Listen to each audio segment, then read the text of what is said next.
Hello friends, आज का जो टॉपिक है वो पुर्तगाल का गोल्डन वीज़ा है। गोल्डन वीज़ा को D9 वीज़ा भी बोलते हैं।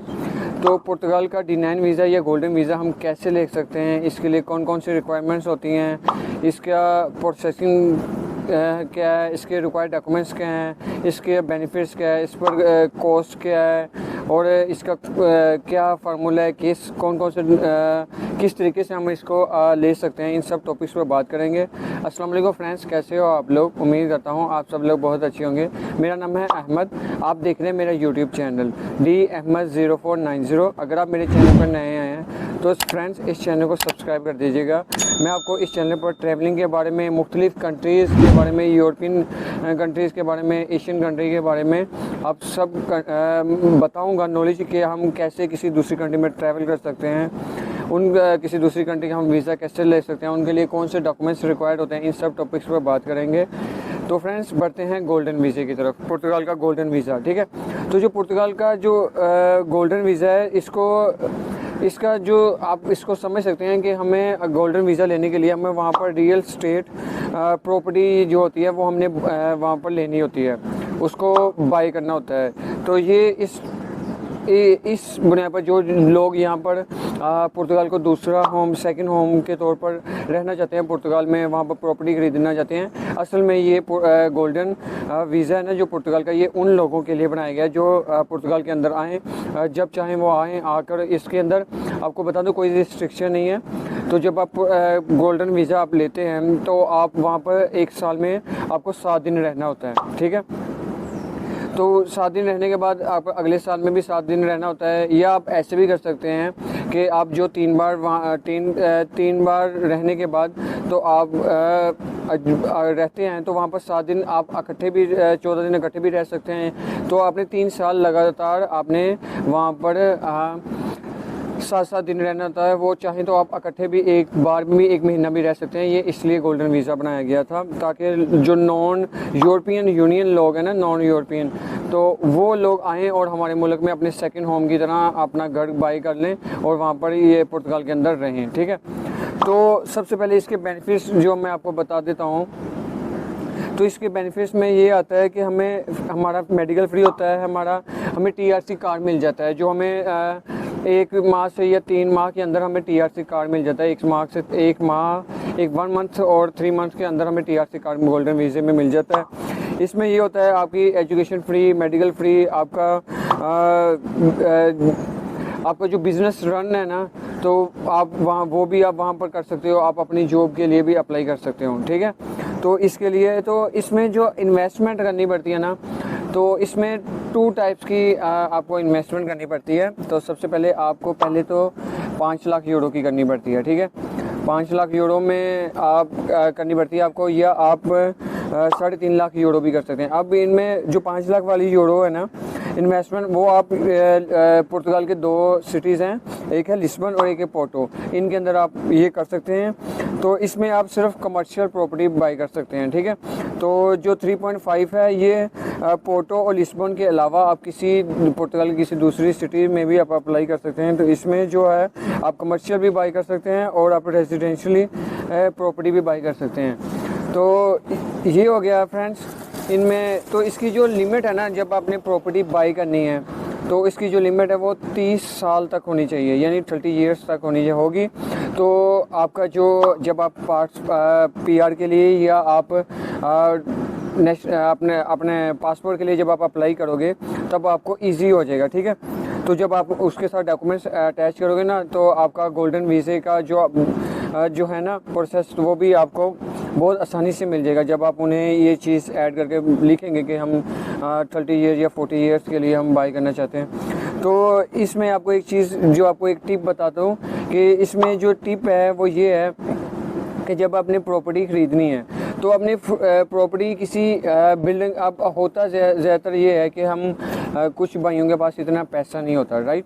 वो गोल्डन वीज़े के लिए अप्लाई करते हैं और वो किसी दूसरे के साथ, जो वहाँ पर जो रियल स्टेट वाले होते हैं, उनके साथ मिलकर वो एक बिल्डिंग के अंदर, फ्लैट के अंदर एक रूम ले लेते हैं, उसके ऊपर जो मिलकर शेयर जो पार्टनरशिप पर होता है तो वो ले लेते हैं। अब होता है ये है कि आप तो उसको बेच नहीं सकते क्योंकि वो एक पार्टनरशिप पर होता है और इसमें बहुत ज़्यादा धोखा भी होता है, इसमें बहुत ज़्यादा लोगों को ठगा भी जाता है कि इस गोल्डन वीज़ा के नाम पर हम आपको गोल्डन वीज़ा देंगे, आप इतनी इन्वेस्टमेंट करो, हम आपको फलां पार्टनर देंगे, वो आपके साथ इन्वेस्टमेंट करेगा तो ये 5 लाख तक पहुंच जाएगी तो आपको गोल्डन वीज़ा आसानी से मिल जाता है। तो इस तरह करके बहुत ज़्यादा लोगों को ठगा जाता है। आपने कोशिश करनी है ऐसे किसी फ्रॉड के साथ ना मिले, आप बेकायदा अपना एक लॉयर, अच्छा लॉयर ढूंढें, उससे बात करें, उसको अथॉरिटी दें और उसके ज़रिए आप अपना निफ नंबर बनाएं, अपना बैंक अकाउंट बनवाएं और तो बनवाने के बाद आप वहाँ पर अपना पैसा ट्रांसफ़र करें।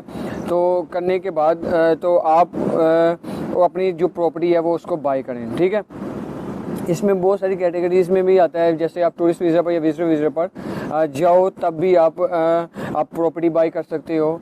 तो प्रॉपर्टी बाई करने के बाद आप वापस गोल्डन वीज़ा के लिए अप्लाई कर दो, तो ये भी एक प्रोसेस है। तो इसमें जो आपको जो टैक्सेस जो आपको प्रॉपर्टी लेने के लिए ये आपको जो आप देते हो, जो आपको पे करते हैं, जो आपको फ़ीस या जिसे हम बोलते हैं वो क्या क्या है, मैं आपको पहले वो बता देता हूँ।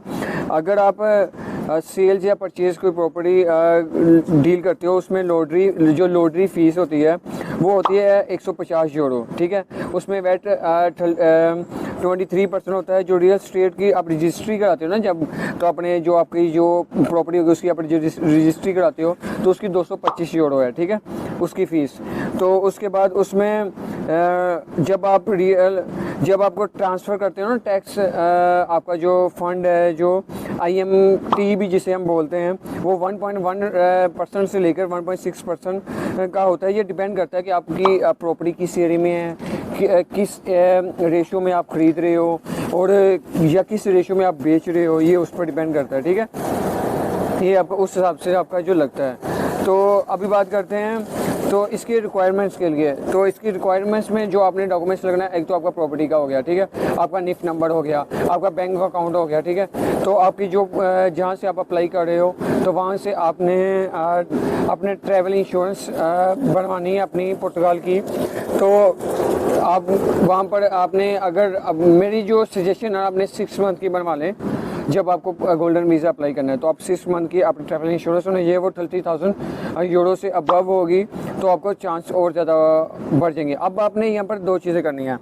एक तो आपने अपनी कंट्री से पुलिस PCC जिसे हम पुलिस क्लियरेंस सर्टिफिकेट बोलते हैं वो लेना है, और एक पुर्तगाल से अपने लॉयर के ज़रिए से कि आपका कोई पुर्तगाल के अंदर कोई क्रिमिनल रिकॉर्ड नहीं है, आप कोई ऐसे बंदे नहीं हैं जो टैक्स पे नहीं करते, या आप कोई ऐसे नहीं हैं जो आप एक ऐसी इलीगल तरीके से फंडिंग नहीं करते। आपने उसका एक क्लियरेंस सर्टिफिकेट, आपने पुलिस क्लियरेंस सर्टिफिकेट आपने ले लेना है जिस कंट्री से। फर्स्ट करें अगर पाकिस्तान से अप्लाई कर रहे हैं तो, और पाकिस्तान से भी और उधर से अपने लॉयर के जरिए, ठीक है। जब आपने ये कर लिया, आपका बैंक अकाउंट भी हो गया, इसके बाद आपने अपना जो पैसा है ना वो ट्रांसफ़र करना है। तो आपने लॉयर जो होगा जिसको आपने अथॉरिटी दोगी वो उसके अकाउंट में अपने अकाउंट में बैंक अकाउंट में ट्रांसफ़र करना है। उसमें ट्रांसफ़र करने के बाद आपने अपनी वहाँ पर प्रॉपर्टी जो है वो आपने बाई कर लेनी है, ठीक है।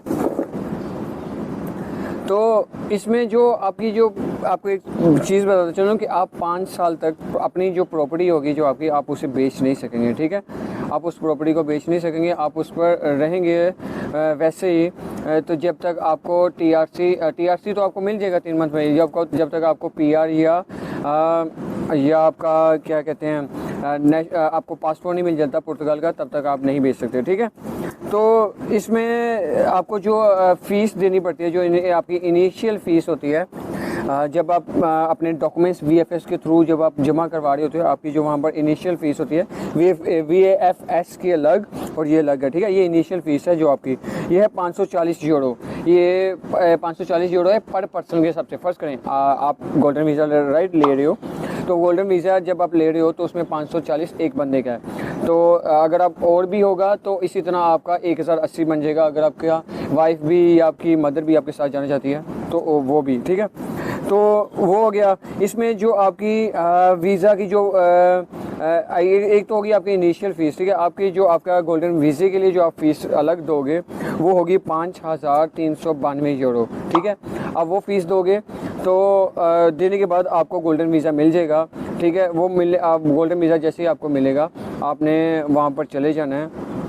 ये 4 मंथ का भी होता है, 1 ईयर का भी होता है। मोस्टली जो लोगों के लगते हैं वो या तो 4 मंथ के होते हैं या 1 ईयर के भी होते हैं। मोस्टली जो ज़्यादातर जो लगते हैं जिसे हम कह सकते हैं तो वो 1 ईयर के होते हैं, ठीक है। 1 ईयर का लग जाता है तो उसमें आपने जाकर वहाँ पर अपनी प्रॉपर्टी बाई करनी होती है, आपने शो करना होता है।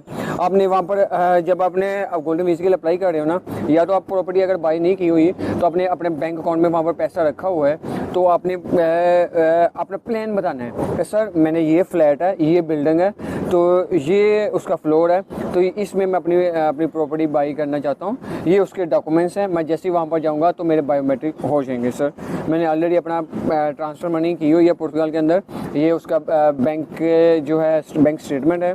तो इस तरह करके ना आप वहाँ पर कर सकते हो आसानी से।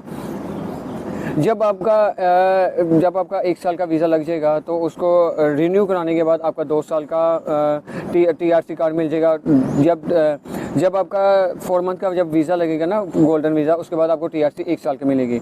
उसके बाद जो आपको TRC कार्ड है वो 2 साल का मिलेगा। उसके बाद जो TRC कार्ड है जो आप अप्लाई करोगे वो भी 2 साल का। इस तरह 5 साल जैसे ही आपका हो जाएगा, आप पुर्तगाल का PR के लिए और नेशनलिटी के लिए, पासपोर्ट के लिए तो आप अप्लाई कर दोगे, आपको मिल जाएगा उसके बाद। इसमें यह है कि आप अपनी फैमिली को भी बुला सकते हो, बहुत ईजी वे है, ठीक है। लेकिन इसमें इन्वेस्टमेंट करनी पड़ती है। फ्रेंड्स, आपको अगर ये वीडियो बहुत अच्छी लगी तो इस वीडियो को लाइक शेयर ज़रूर कीजिएगा एंड अपने दोस्तों के साथ भी शेयर कीजिएगा। और अगर वीडियो के रिलेटेड आपको कोई भी क्वेश्चन हो आप मुझे कमेंट सेक्शन में पूछ सकते हैं, मैं कोशिश करूँगा आपको जल्द से जल्द जवाब दूँ। तब तक के लिए अपने दोस्त अहमद को दो इजाज़त। अल्लाह हाफिज़।